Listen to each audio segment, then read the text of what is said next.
Good morning, students. How are you all? I hope you all are fine. In the previous video, I explained you about law of chemical combinations, in which our first law is law of conservation of bonds. Now, today, I will explain you about second law, which is law of constant composition.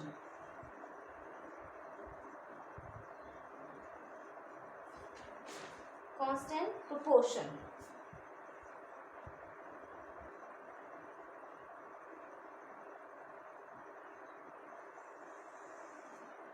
This is second law of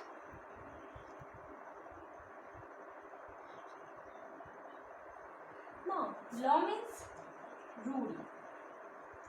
Constant means fixed and proportional ratio. That means a rule of fixed ratio. इसका मतलब क्या हुआ कि इस rule में हम पढ़ेंगे कि जब भी कोई रेशियो जो है वो फिक्स्ड है, जहाँ पे कोई चेंजेस ना हो. Fix means that can not be change. Fix ratio. Law of constant proportion क्या कहता है? A chemical compound always consists of the same elements. A chemical compound always consists of same elements combined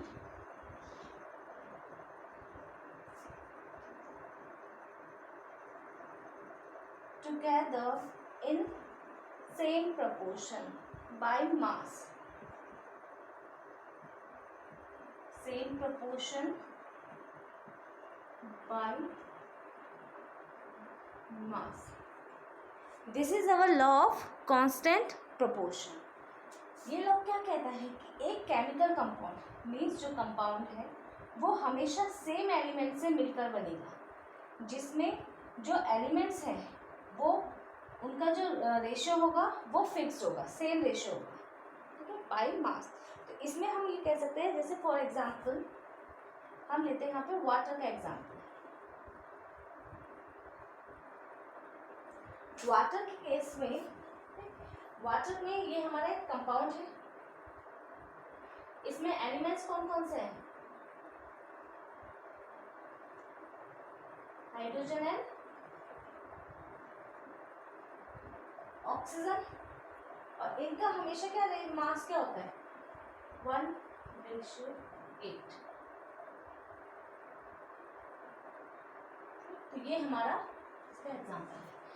तो this law states that कि कभी भी कोई भी chemical compound होगा उसमें जो एलिमेंट्स होंगे उनका रेशियो हमेशा फिक्स्ड होगा, ठीक है.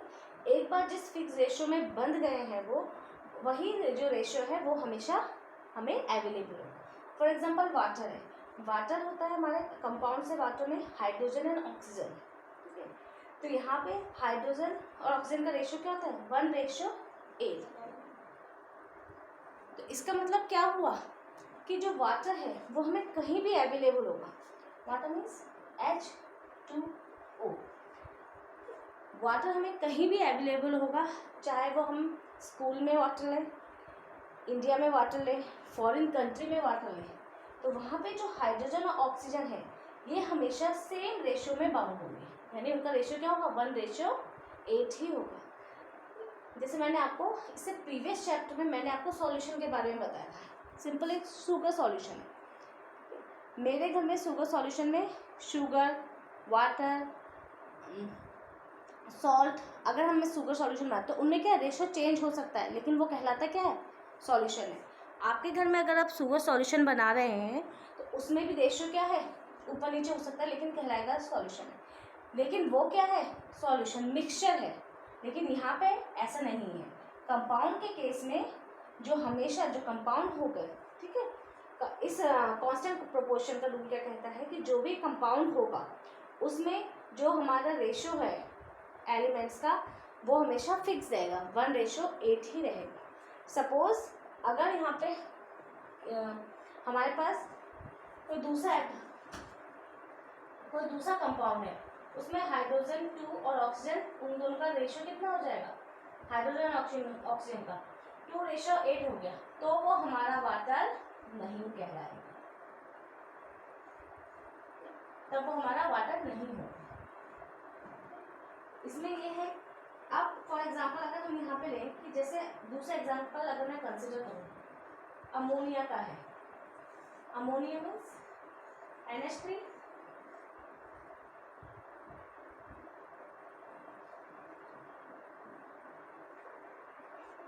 तो अमोनिया होता है NH3। सबसे पहले तो ये अमोनिया जब भी होगा उसमें हाइड्रोजन और नाइट्रोजन, यही 2 एलिमेंट्स फाइंड आउट होंगे, हमें मिलेंगे। कभी भी ऐसा नहीं होगा कि अमोनिया में नाइट्रोजन और हाइड्रोजन के अलावा कोई थर्ड एलिमेंट हमें मिल जाए, हमेशा नाइट्रोजन और हाइड्रोजन ही हमें मिलेंगे। और उनका जो रेशो होगा वो हमेशा क्या होगा, 14:3 बाई मास। ठीक है, यहाँ पे हमेशा क्या हो जाएगा, ये जो नाइट्रोजन है और हाइड्रोजन, इनका रेशो हमेशा 14:3 ही होगा। ठीक है, तो लास्ट एक बार आपको फिर से समझाती हूँ। The law of constant proportion states that a chemical compound always consists of same elements combined together in same proportion by mass। ये लॉ क्या कहता है कि जो भी हमारा कंपाउंड फॉर्म होता है, ठीक है, वो हमेशा सेम एलिमेंट से मिलके बनेगा। ठीक है, वाटर है तो हाइड्रोजन और ऑक्सीजन ही मिलेंगे। मेरे घर में अगर वाटर है तो यहाँ पे उसका केमिकल फार्मूला भी क्या होगा, H2O। आपके घर में जो मिलेगा उसका केमिकल फार्मूला भी क्या होगा, H2O। वहाँ पे हाइड्रोजन ऑक्सीजन और उनका जो रेशो होगा 1:8, तो वो जो अगर वाटर बनाना है तो हाइड्रोजन और ऑक्सीजन इनका रेशो 1:8 ही होना चाहिए। इफ़ इन केस हाइड्रोजन का रेशो 2, हाइड्रोजन ऑक्सीजन का रेशो 2:8 है, तब वो जो भी कंपाउंड बनेगा उसको हम वाटर नहीं कहेंगे, वो कोई सेकंड कंपाउंड बनेगा अगर बनता है तो। इसी तरीके से अमोनिया में 2 एलिमेंट्स हैं, नाइट्रोजन और हाइड्रोजन, और इनका रेशियो क्या होता है, 14:3। तो जब भी कभी हमें अमोनिया बनाना है तो उसके लिए हमें 14:3 में ही नाइट्रोजन और हाइड्रोजन को मिक्स करना होगा। अगर इस थोड़ा ऊपर नीचे होता, 14 की जगह 15 हो जाए या हाइड्रोजन में 3 की जगह 4 हो जाए, तब हम कंबाइन करें तो वो हमारा तो वो हमारा अमोनिया नहीं बनेगा। तो जो भी नया केमिकल कंपाउंड बनेगा उसकी प्रॉपर्टी अमोनिया से डिफरेंट होगी। तो इस लॉ के अकॉर्डिंग क्या है कि जो भी केमिकल कंपाउंड है उस that always consist of same elements होना चाहिए, और उनका रेशियो क्या होना चाहिए, सेम रेशियो होना चाहिए, जो कि चेंज नहीं हो सकता। This is your law of constant proportion. Now on the basis of this law let's solve a question.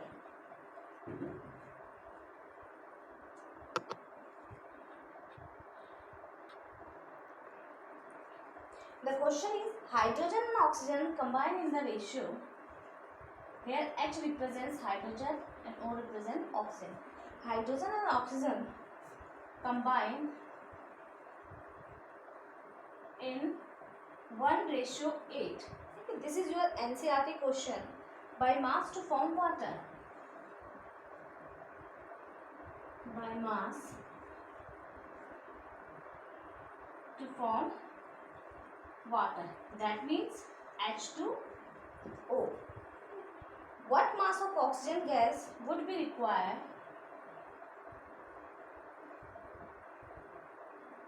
What mass of oxygen gas would be required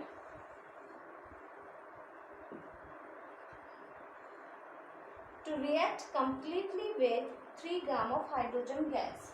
To react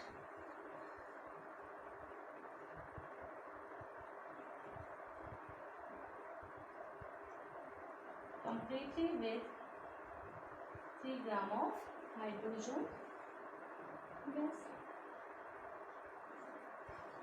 this is the question. This question say that hydrogen oxygen दोनों जब water form करते हैं तो उनका ratio कितना होता है 1:8. तो कह रहा है अगर ऑक्सीजन है, नहीं वो ये कह रहा है हमें कितनी ऑक्सीजन की ज़रूरत है कि वो कम्प्लीटली रिएक्ट कर जाए 3 ग्राम ऑफ हाइड्रोजन से. This is a question. तो यहाँ पे क्या है, अगर 1:8 है, ये आपने मैथ्स में भी किया होगा, यूनिटरी मेथड टाइप का है. ठीक है, तो 3 ग्राम ऑफ हाइड्रोजन के लिए हमें कितना ग्राम ऑफ ऑक्सीजन ज़रूरत होगी. ठीक है, इसका आप सेम वही लिखेंगे कि when hydrogen is when 1 gram of hydrogen, यहाँ पे हाइड्रोजन का कितना ग्राम 1/8 बाई मास है. इसका मतलब ये क्या है, मास यानी ग्राम. तो यहाँ पे क्या हाइड्रोजन का कितना है 1. तो 1 ग्राम ऑफ हाइड्रोजन reacts, या इसको 1 gram of hydrogen combines how much 8 gram of oxygen.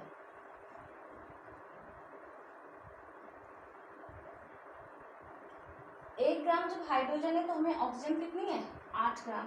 तो अब यहाँ पे क्या है 3 ग्राम अगर हाइड्रोजन होगा तो कितने से करेंगे हम, हमें कितनी ऑक्सीजन चाहिए होगी. That means 24 gram of oxygen gas हमें चाहिए होगी. ठीक है, तो आप अगर देखिए 1 ग्राम जब हाइड्रोजन था तो 8 ग्राम ऑक्सीजन था, यानी हाइड्रोजन ऑक्सीजन का रेशियो कितना 1:8.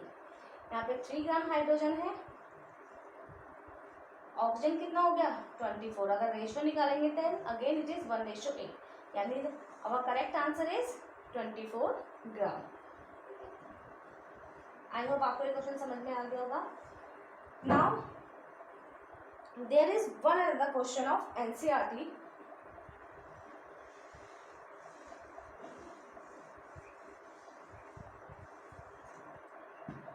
Three gram of carbon is burnt in 8 gram of oxygen. Shortcut में लिख रही हूँ मैं.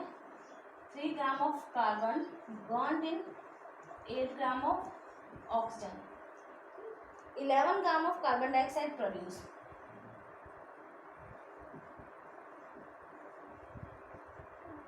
जब हमारे पास 3 ग्राम ऑक्सीजन 3 ग्राम कार्बन जब 8 ग्राम ऑक्सीजन में बर्न होता है तो 11 ग्राम कार्बन डाइऑक्साइड प्रोड्यूस होती है.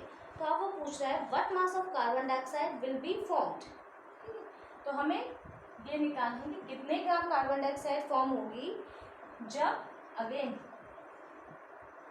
3 ग्राम ऑफ कार्बन बर्न होगा 50 ग्राम ऑफ ऑक्सीजन में.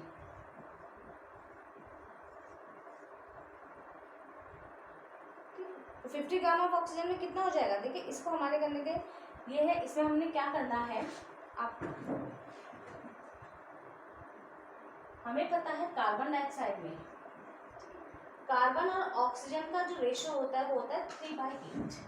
इस क्वेश्चन में कार्बन डाइऑक्साइड कितनी हो रही है हमारी 11 ग्राम प्रोड्यूस हुई. तो कार्बन और ऑक्सीजन का रेशियो कितना है 3/8. अगेन अब हमें क्वेश्चन में क्या रिक्वायर्ड है कि अगर सेम मास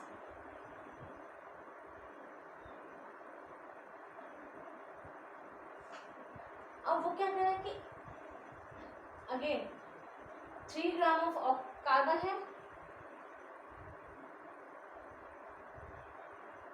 तो इसमें भी हमने क्या है निकलेगा कितना हमारा 11 ग्राम ही हमारा निकलेगा, क्योंकि हमारा क्या है फिक्स रेशियो 3:8. तो हमारा कार्बन डाइऑक्साइड क्या हो जाएगा निकलेगा तो हमारा same gram he carbon dioxide 11 gram.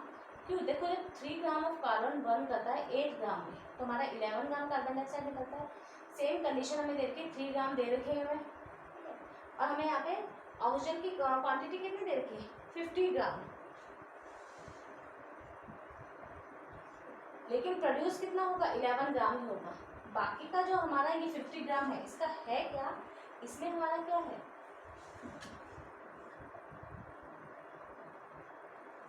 That means 42 ग्राम जो हमारी ऑक्सीजन है वो अनरिएक्टेड रह जाएगी.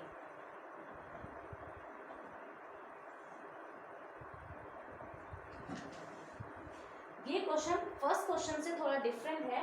लेकिन देखिए प्रोड्यूस तो उतना ही होगा। वाटर है, वाटर में 1:8 होता है, ठीक है। वैसे कार्बन डाइऑक्साइड में रेशो कितना है, 3:8 है। और वो कह रहा है कार्बन तो हमारे पास 33 है, लेकिन ऑक्सीजन कितना है, 50 ग्राम है। तो हमारा कितना कार्बन डाइऑक्साइड प्रोड्यूस होगा, तो हमारा कार्बन डाइऑक्साइड उतना ही 11 ग्राम ही प्रोड्यूस होगा। अगर 3 ग्राम ऑक्सीजन बर्न करेगा 50 gram of 3 gram carbon burn करेगा 50 ग्राम ऑफ ऑक्सीजन में, ठीक है। प्रोड्यूस तो हमारा आउटपुट तो हमारा इतना आएगा। इसमें क्या है कि हमारा कितना है, 42 ग्राम जो होगी हमारी ऑक्सीजन, वो हमारी अनरिएक्टेड रह जाएगी, वो रिएक्ट ही नहीं करेगी, ठीक। तो यानी कि यहाँ पे भी इस केस में हमारा क्या हो जाएगा, ऑक्सीजन कितनी यूज होगी हमारी, 8 ग्राम ऑक्सीजन ही यूज होगी, ठीक है। आई होप आपको ये जो law of constant composition, law of constant proportion है, ये समझ में आ गया होगा, ठीक है। इस लॉ के अकॉर्डिंग हम ये कह सकते हैं, या हम ये कहते हैं कि कोई भी केमिकल कंपाउंड है वो हमेशा कहीं भी मिलेगा तो वो हमेशा क्या है, सेम एलिमेंट्स से मिलके बनेगा, और उनका जो रेशियो होगा वो किस फिक्स रेशियो में बंधे हुए हैं, वो फिक्स रेशियो में ही हमेशा बंधे रहेंगे, ठीक है। अब उसका एक एग्जांपल मैंने आपको दे दिया था, ये थोड़ा ट्रिकी था, इसलिए मैंने ये वाला भी आपको करा दिया। इस क्वेश्चन में क्या है कि जो कार्बन है 3 gram of carbon burned in 8 gram of oxygen, और ठीक है, और प्रोड्यूस करता है 11 ग्राम ऑफ कार्बन डाइऑक्साइड। तो कार्बन डाइऑक्साइड प्रोड्यूस करने के लिए कार्बन और ऑक्सीजन का रेशियो कितना है, 3:8। अगेन कह रहा है कि वही 3 ग्राम ऑफ ऑक्सीजन अगर 3 gram of carbon 50 gram of oxygen में बर्न करेगा तो हमें कितना कार्बन डाइऑक्साइड प्रोड्यूस होगा। देखिए 3:8 है, तो अगेन प्रोड्यूस, क्योंकि कार्बन की क्वांटिटी कितनी है, 3 ग्राम है, तो यानी हमारा प्रोड्यूस कितना होगा कार्बन डाइऑक्साइड 11 ग्राम ही होगा। और लेकिन रेशियो कितना होना चाहिए हमारा, 3:8। तो इसमें क्या होगा कि 8 ग्राम ऑफ ऑक्सीजन तो हमारी यूज़ होगी, लेकिन बाकी की जो 42 ग्राम ऑक्सीजन है वो हमारी रिएक्ट नहीं रहेगी, यानी वो अनयूज्ड ही रह जाएगी। आई होप आपको आज का टॉपिक क्लियर हो गया होगा। That's it for today, thank you and have a nice day.